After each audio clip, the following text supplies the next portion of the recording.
안녕하세요. 마음통 연구소의 대표 백선영입니다. 여러분들은 스트레스를 어떻게 해소하고 있으세요? 한 설문조사에서 직장 내에서 스트레스를 가장 많이 받는 요인은 무엇입니까? 라는 질문에 업무 성과에 대한 압박, 미래에 대한 불안감, 과도한 업무량 등으로 답을 했습니다. 이에 대해서 스트레스 해소 방법으로는요, 운동, 영화 감상, 술 마시기 등으로 답을 했습니다. 스트레스의 정의는 내부, 외부에 대한 자극을 의미합니다. 우리는 일상에서 크고 작은 자극 속에서 다양한 스트레스를 경험하죠. 이를 해소하기 위해서는요, 어떤 분들은 잠을 잔다거나 또는 맛있는 음식을 먹는다거나 수다를 떤다거나 나름의 방법으로 스트레스를 해소하고 있지만 일시적으로 도움이 되는 것 같지만 한 가지 방법만 사용하는 것은 위험할 수도 있습니다.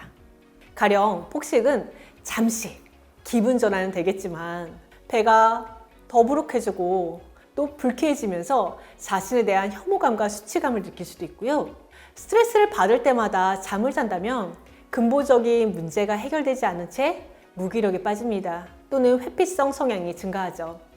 또한 술, 담배, 게임 등은요, 일시적인 힘든 감정을 잊을 수는 있지만 중독 증상에 빠질 수도 있습니다. 위험한 상황에 맞닥뜨렸을 때 나타나는 반응으로 3F가 있습니다. Fight, 싸우거나, Flying, 도망치거나, Freeze, 그 자리에서 얼어붙는 방향입니다. 이를 심리학에서는요, 투쟁, 도피 반응이라고 합니다. 이러한 반응은 본능적이죠. 예를 들어 산에서 우연히 곰이나 멧돼지를 맞닥뜨렸을 때 우리는 그 자리에서 Freeze, 얼어붙거나, Flying, 도망치거나 또는 Fighting, 맞서 싸울 수도 있습니다. 이는 자신을 보호하기 위해 본능적으로 나타나는 행동이죠.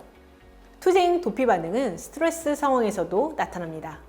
리더가 팀원들 앞에서 나에게 부정적인 피드백을 했을 때 그 자리에서 리더에게 화를 내며 따지는 것은 투쟁입니다. 반면 어떤 말도 못하고 멈춰버렸다면 얼어붙는 반응이죠.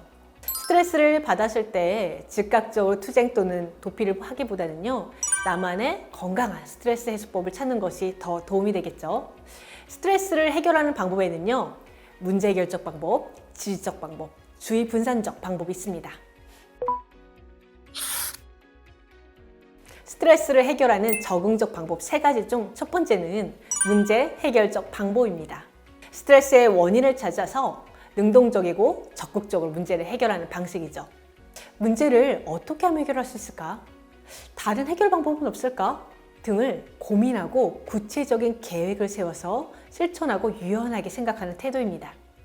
두 번째는요, 지지적 방법입니다.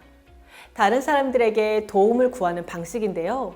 자신과 비슷한 경험을 하고 있는 사람들에게 문제를 해결할 수 있는 방법에 대해 조언을 구하거나 공감과 위로, 격려 등을 받는 방법입니다. 마지막 주의 분산적 방법입니다. 스트레스를 불러일으킨 문제를 해결하기보다는 다른 일에 집중하면서 하는 방법이죠. 예를 들어 스트레스를 받았을 때 좋아하는 음악을 듣는다거나 과거에 여행을 갔던 사진을 본다거나 등산, 반려견 산책, 운동하기 등 자신의 기분을 전환하는 방법입니다. 이 3가지 방법은요, 상황에 맞게 선택해서 스트레스를 해소하면 도움이 됩니다. 그런데 주의할 점은요, 한 가지 방법을 계속 고수해서 쓰면 안 된다는 것입니다. 주의 분산적 방법만 사용하면요, 스트레스의 회피적 성향이 늘어나고요, 지지적 방법만을 사용하게 되면 관계에 의존하게 돼서 자기주도성을 잃을 수도 있습니다. 또 문제 해결만 과도하게 사용을 하면요, 부정 편향성을 보일 수도 있습니다. 한 가지에 몰두하기보다는요, 상황에 따라 적절하게 사용하는 것이 도움이 됩니다. 어느 날 지지적 방법을 선택했다면 다음은 주의를 환기시키고 다음에는 문제를 적극적으로 해결하는 스트레스 관리 방법이 도움이 되는 거죠. 외부의 자극, 스트레스가 사라지면 행복할 수 있을까? 한 연구 결과에서는요, 스트레스, 외부의 자극을 차단하고 살았을 때 치매에 걸릴 확률이 높아진다고 합니다. 즉, 적당한 자극과 스트레스를 잘 관리하고 대처함으로써 스트레스는 우리의 효능감을 올려주고 성장시켜줍니다. 지금까지 심리학을 기반으로 관계 코칭과 리더십을 전하는 강사 백선영이었습니다. 감사합니다.